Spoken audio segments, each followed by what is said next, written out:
जम्मू कश्मीर में 10 साल बाद होने जा रहे विधानसभा चुनावों की घोषणा के बाद राजनीतिक गतिविधियां तेज हो गई है। पिछले 6 साल से ठंडे पड़े राजनीतिक माहौल में अब हलचल दिखने लगी है, जो कुछ समय पहले हुए लोकसभा चुनावों के दौरान कुछ हद तक दिखी थी।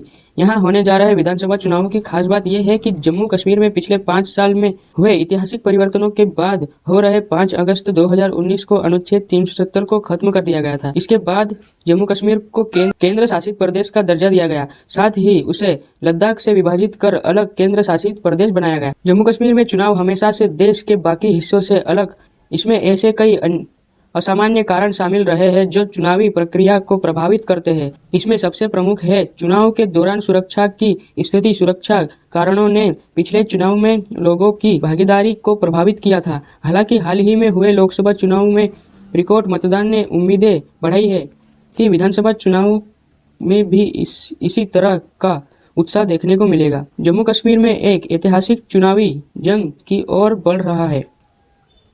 ऐसे में यहाँ के प्रमुख राजनीतिक खिलाड़ियों पर ध्यान दिए जाने के अलावा चुनाव पूर्व गठबंधन की संभावनाओं और उन महत्वपूर्ण मुद्दों की पहचान करना जरूरी है जिसके आसपास ये चुनाव लड़ा जाएगा। हाल ही में संपन्न लोकसभा चुनाव में एनसी ने कश्मीर की 3 में से 2 सीटों पर जीत हासिल की थी, जबकि बीजेपी ने जम्मू की 2 सीटों पर अपनी जीत को बरकरार रखा था।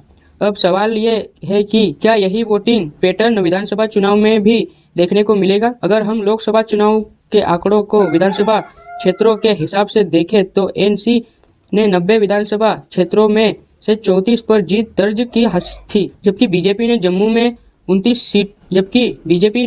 में 29 सीटें हासिल करने में कामयाब रही थी। दोनों पार्टियां अपने लोकसभा प्रदर्शन की विधानसभा चुनाव में भी दोहराने को अस्वस्थ दिख रही है। सूत्रों के मुताबिक एनसी और कांग्रेस के बीच कम से कम 2 की बैठकें हो चुकी है। इसका मकसद चुनाव से पहले दोनों दलों के बीच गठबंधन और सीट बंटवारे की रणनीति तय करना। दोनों पार्टियों के बीच यह समझौता उन विधानसभा क्षेत्रों को लेकर हो सकता है जहां कड़ा मुकाबला होने की संभावना है, जैसे कि जम्मू में एनसी कांग्रेस के उम्मीदवारों को समर्थन देगी, जबकि कांग्रेस कश्मीर में एनसी का समर्थन करेगी। दोनों दल लोकसभा चुनावों के दौरान इसी तरह के गठबंधन में थे। नेशनल कॉन्फ्रेंस तो इंडिया ब्लॉक में भागीदारी है।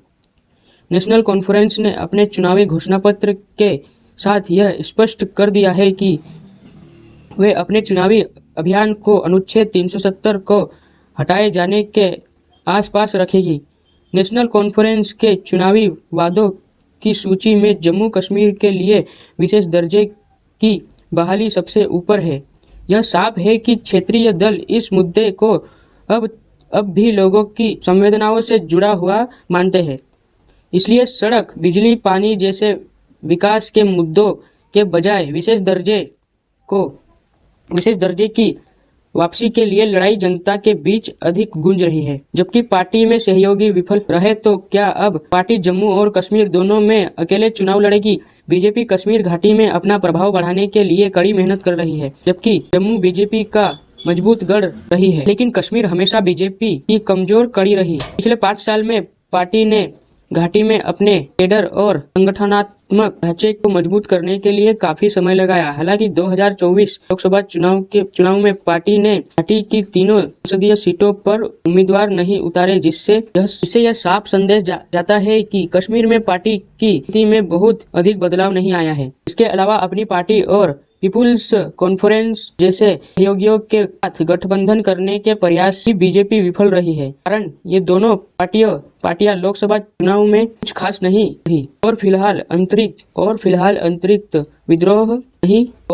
अंतरिक्त विद्रोह और बगावत का सामना कर रही है।